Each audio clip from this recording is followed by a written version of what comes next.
National park rangers spend thousands of nights alone in forests, but every once in a while something happens that never makes it into the official reports. These aren't ghost stories. They're the kind of incidents that experienced rangers refuse to explain. Some reports were buried, some were dismissed, and some were never officially recorded. Tonight, these are 3 ranger stories that were never fully explained. I worked seasonal closures for nearly 12 years before moving into district management.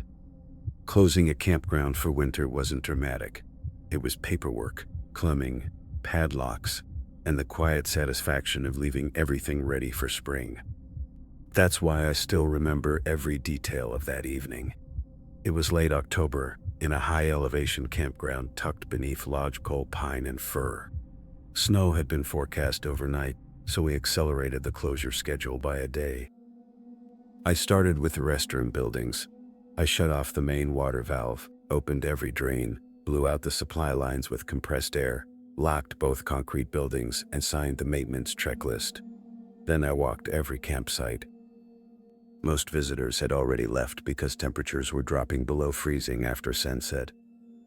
I checked each fire ring for hot coals, collected forgotten trash, photographed every empty site for the seasonal inspection record, and made notes about 2 picnic tables that needed refinishing in spring. By 7:30, the campground was empty. I drove slowly through the loop one final time. No tents, no vehicles, no campfires, just the sound of wind moving through the trees. At the entrance kiosk, I stapled the dated winter closure notice to the bulletin board. Campground closed for season, October 24th. I remember smoothing the paper flat with my glove because one corner kept curling. That detail matters. I locked the front gate, loaded my equipment, started the truck. Then halfway down the access road, I realized I'd left my stainless steel thermo sitting on a picnic table at Site 18. I almost turned around. Instead, I laughed at myself. I'll grab it tomorrow. It wasn't worth reopening the gate. I drove home, slept normally, woke before sunrise. By 7:30 the next morning, I was back at the campground. 11 hours. That's all. The first thing I noticed wasn't alarming. The entrance sign looked weathered. The brown wooden post had split along one side, as though it had spent years exposed to rain instead of one cold night. I stopped the truck, walked closer. The edges of the carved lettering were soft. The varnish had peeled. A woodpecker hole sat near the bottom. I remember thinking someone had swapped the sign. Then I looked at the gate. The chain was orange with corrosion. The padlock I'd closed less than 12 hours earlier had fused itself with rust. I reached into my pocket anyway. The new key still fit. It turned with surprising ease. The lock opened. That should have reassured me. Instead, it made everything worse, because rust doesn't weld itself solid and then unlock perfectly. I drove inside. The asphalt had cracked. At first I blamed frost heave, but 50 yards farther, pine roots nearly 6 inches thick pushed through the pavement. Young saplings had rooted in the center line. Grass filled every crack. I slowed almost to walking speed. The farther I drove, the older everything looked. Campsite markers leaned at impossible angles. Bear-proof food lockers had flaking paint and hinges swollen with corrosion. Wooden rail fences had collapsed into gray piles. The restroom roof appeared through the trees. Half of it had caved in. My first rational thought was a wildfire cleanup area. Maybe I'd entered the wrong campground. I grabbed yesterday's inspection photographs from the passenger seat. Every picture showed exactly what I remembered. Fresh paint, straight fences, standing roofs. The timestamp was less than 12 hours old. I parked beside Site 18. My thermos sat exactly where I'd left it. Same table, same position. Only now it wasn't stainless steel anymore. Or at least it didn't look like it. The entire bottle was reddish brown. The metal had blistered. The bottom had rusted through. When I lifted it, the base separated in my hand. Instead of coffee, only dry white mineral deposits coated the inside, as though liquid had evaporated years earlier. I stood there staring at it for longer than I like admitting. Then I noticed something else. The closure notice I'd posted at the entrance. A second copy hung on the campground information board deeper inside the loop. The paper had yellowed. Half the ink had faded. The date was barely readable beneath layers of mildew. I peeled one corner back. The paper disintegrated between my fingers. Professional instinct took over. I began documenting. Photographs, voice recorder, GPS location. Then I headed toward the maintenance shed. The supply room door was still locked. My key opened it immediately. Inside, shelves had collapsed. Plastic fuel cans were brittle. A disposable camera we'd kept for maintenance records lay on a workbench. Its cardboard packaging had softened into black pulp. Nearby, yesterday's inspection sheet rested beneath a blanket of mold. The printed date remained perfectly readable. October 24th. Fresh ink trapped beneath what looked like decades of fungal growth. That was when I stopped trying to understand. I just wanted out. But I still had to reach the center wash house to verify nobody had wandered inside overnight. I drove farther. The road narrowed beneath fallen trees. One trunk had snapped across the pavement. Fresh-looking wood surrounded growth rings I couldn't stop counting. I lost track somewhere after 40. The campground itself hadn't even existed 40 years before.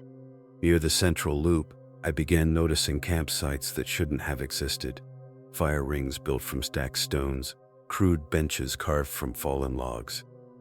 Clotheslines tied between mature trees. No tents, no trash.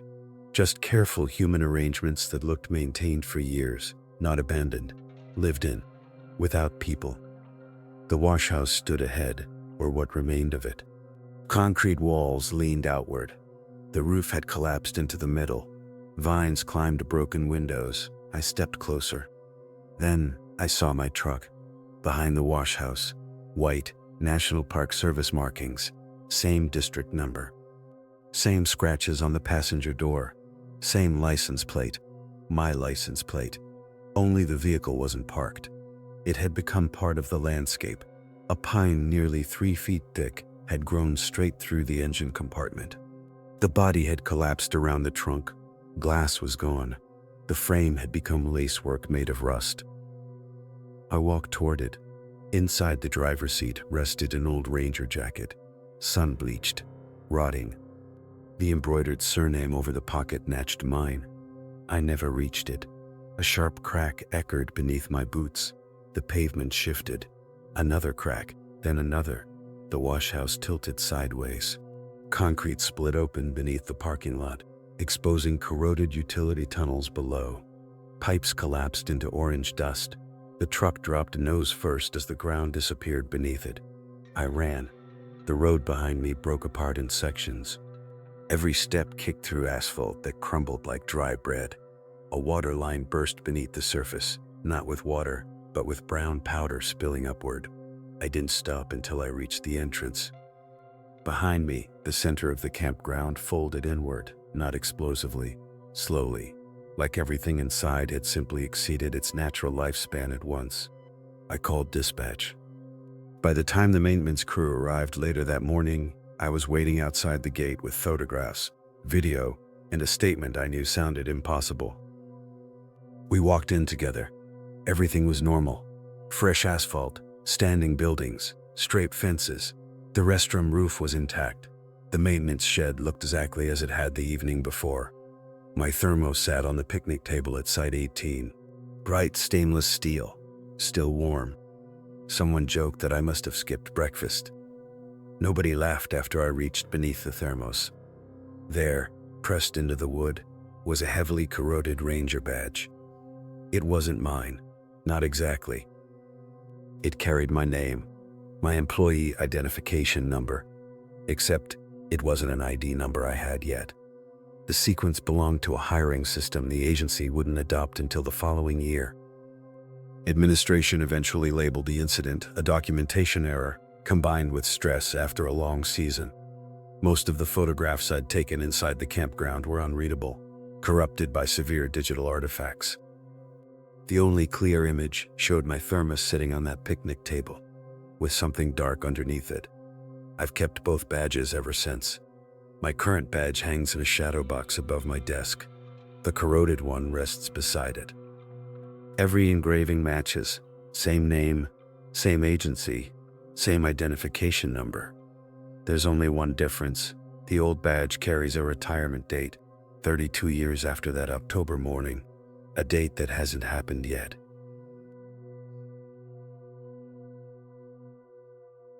I spent most of my career believing that wildlife behavior always had a reason. Maybe we didn't know the reason immediately, but there was always one. A drought pushed elk lower into the valleys. Smoke changed migration routes. A harsh winter made predators bolder around roads. You could usually connect enough dots to explain what you'd seen. The 4th of July weekend, about 14 years ago, is the only exception. It began with what sounded like a routine traffic problem. Dispatch called just after noon. Unit 7, we've got multiple reports of elk blocking the North Rim Road near mile marker 21. Holiday weekends always brought congestion. One animal standing in the roadway could back traffic up for miles. I figured I'd move the herd, calm some irritated tourists, and spend the next hour answering questions about why we couldn't just honk them away. Instead, I found 7 elk standing shoulder to shoulder across both lanes. Not grazing, not startled, not watching the cars. Every one of them was facing true north. Drivers had gotten out to take pictures. Children leaned over guardrails pointing at them. The elk never acknowledged anyone. I parked, stepped out, and clapped my hands. Nothing, I shouted. Nothing. Then I noticed their ears. They weren't flicking at flies. Their muscles weren't twitching. Even their breathing looked unusually slow. It wasn't fear. It looked more like attention. I glanced into the surrounding forest. Every squirrel I could see clung to the north side of tree trunks. 3 ravens sat silently on a dead snag, with their beaks pointed in the same direction. Something about that made me stop trying to move the elk. I walked to the edge of a nearby overlook where a creek emptied into a small lake. Fish hovered beneath the clear water. Instead of drifting naturally with the current, every trout held its body aimed north, gently correcting itself whenever the flow nudged it sideways. My radio crackled. Unit 7, we've got similar reports from the Eastern District. Another voice cut in, and the South Entrance. That caught everyone's attention. Those locations were separated by dozens of miles. A single herd couldn't explain that. I returned to my truck and watched a ladybug land on the windshield. It walked in a small circle, stopped, rotated until it faced north. Then it remained perfectly still. The insect stayed there for nearly 5 minutes.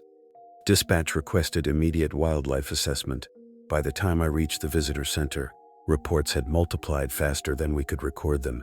Bighorn sheep, coyotes, ground squirrels, black bears, bats disturbed from daytime roosts. Every observation ended the same way. Facing north, no aggression, no panic, just unwavering orientation. The park veterinarian radioed from the wildlife rehabilitation facility. I've got 2 sedated mountain lions recovering from surgery. She paused. They've both turned on the operating table. They're unconscious. I know. Are you moving them? No. Neither of us said anything for several seconds. The superintendent ordered a precautionary evacuation of developed areas in the Northern District. Not because anyone understood what was happening, because nobody did. Holiday traffic immediately became a problem. Families wanted explanations. Campers refused to leave reserve sites. People kept stopping to photograph animals that refused to acknowledge them. At one pullout, I watched a fox and a rabbit standing less than 10 feet apart. Neither reacted to the other. Both faced north. Predator and prey seemed to have forgotten each other existed. One ranger suggested checking for magnetic disturbances, compasses, survey equipment, GPS units. Everything read normally. North was still north. Nothing suggested the Earth's magnetic field had changed. By mid-afternoon, I started hearing complaints from visitors. Headaches, pressure behind the eyes. Several people said looking south made them nauseated. One woman insisted the sensation disappeared whenever she turned toward the mountains to the north. We treated it like heat exhaustion. The day was unusually hot. That explanation almost fit, until I experienced it myself. I was directing traffic away from a campground when I turned to wave another vehicle through. Facing south, a sharp pressure built behind my forehead. It wasn't pain exactly. More like someone pressing both thumbs into the muscles behind my eyes. I looked north again. The pressure eased immediately. I didn't mention it over the radio. I wanted another explanation first. There wasn't one. Calls continued pouring in. Birdwatchers reported migrating geese abandoning their normal route to settle in open fields where they all faced north. A fisheries technician confirmed schools of fish were maintaining impossible alignment despite changing currents. An entomologist studying alpine beetles reported newly emerged insects turning north before their wings had even unfolded. That detail unsettled me more than anything else. Instinct usually required experience. Those insects had been alive for minutes. Late that afternoon, everything changed once. Without warning, every elk beside the highway raised its head simultaneously. Across the meadow, deer did the same. Birds folded their wings. Coyotes lowered their tails. The entire visible landscape shifted into a different posture. No sound announced it, no signal I could hear. It simply happened. Dispatch erupted with identical reports. They all moved. Every bear just lifted its head. The rehabilitation animals are awake but staying pointed north. I was transporting the last group of stranded visitors south toward the park entrance in a 15-passenger shuttle. Most of them had stopped asking questions. They were watching the forest slide past in uneasy silence.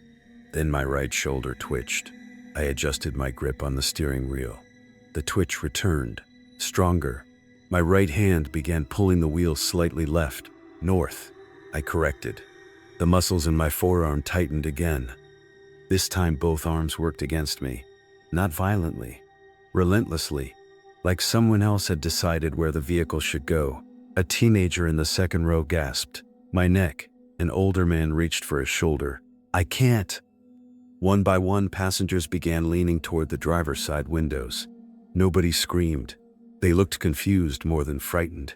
Every muscle seemed to favor one direction, north. The road curved gently south through a valley. My hands tried steering the opposite way. I wrapped one arm through the wheel and braced my foot against the floorboard. Every correction became harder than the last. Ahead of us, thousands of animals visible across open meadows lowered themselves flat against the ground.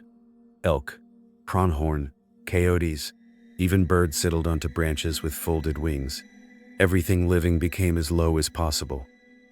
I remember realizing that nothing was hiding, nothing was fleeing, everything was preparing. For what? I had no idea. I chose the ditch. Better to stop than let the shuttle drift across the center line and turn north. The front wheels dropped into soft earth. The engine stalled. For the next 47 seconds, yes, someone timed it later using emergency radio recordings, the entire park became unnaturally still. Wind disappeared. Every pine needle stopped moving. Pain built inside my ears until I thought my eardrums would burst. Outside the windshield, shadows collapsed directly beneath every object, even though the afternoon sun still hung low over the western ridge. The passengers had stopped struggling, not because the pull ended, because none of us could move anymore. Every muscle held perfectly still. No breathing, no blinking, no speech. The silence itself felt heavy. Then it released. Not gradually, instantly. Air rushed through the trees again. Birds exploded into flight. Elk scattered across the meadows. Coyotes sprinted into the timber. The pressure vanished from my ears so suddenly several passengers cried out. Nothing crossed the sky. Nothing emerged from the forest. Nothing visible had happened. We waited several minutes before climbing out of the shuttle. People checked each other for injuries. There weren't any. Visitors compared stories, but nobody could describe seeing anything beyond the physical sensations we'd all shared. The official explanation arrived within weeks, so we may well find ourselves. An unusual combination of atmospheric pressure, heat stress, and large-scale herd behavior. It sounded reasonable enough for the public. Most visitors accepted it. I wanted to accept it too. Except atmospheric pressure doesn't cause sedated mountain lions to rotate on operating tables. It doesn't make insects that have never flown orient themselves with perfect accuracy. And it doesn't explain what happened afterward. About 6 months later, I developed persistent pain along the right side of my neck. Physical therapy didn't help. My physician ordered an MRI. The radiologist called me back because she'd noticed something unusual. Several small muscles running alongside my cervical spine had thickened, not equally, only on the northern side of my neck. She asked whether I'd suffered an old injury. I hadn't. The muscles continued changing over the following year. Nothing serious, nothing disabling, just enough that my head developed a slight tendency to drift while I slept. My wife mentioned it first. You always end up facing the same window. I hadn't noticed. One night I decided to test it. Before bed, I deliberately positioned myself facing east. When I woke just before dawn, I was lying on my back. My head had turned. A bedroom window faced north. The ache in my neck disappeared as soon as I looked through the glass. Outside, the neighborhood was completely quiet. Every house still dark. No traffic, no people. Across the street, a golden retriever stood motionless in its yard. Then I noticed another dog farther down the block, and another. Every sleeping dog that had wandered outside during the night stood silently in the darkness. None barked, none moved. Every one of them was facing north.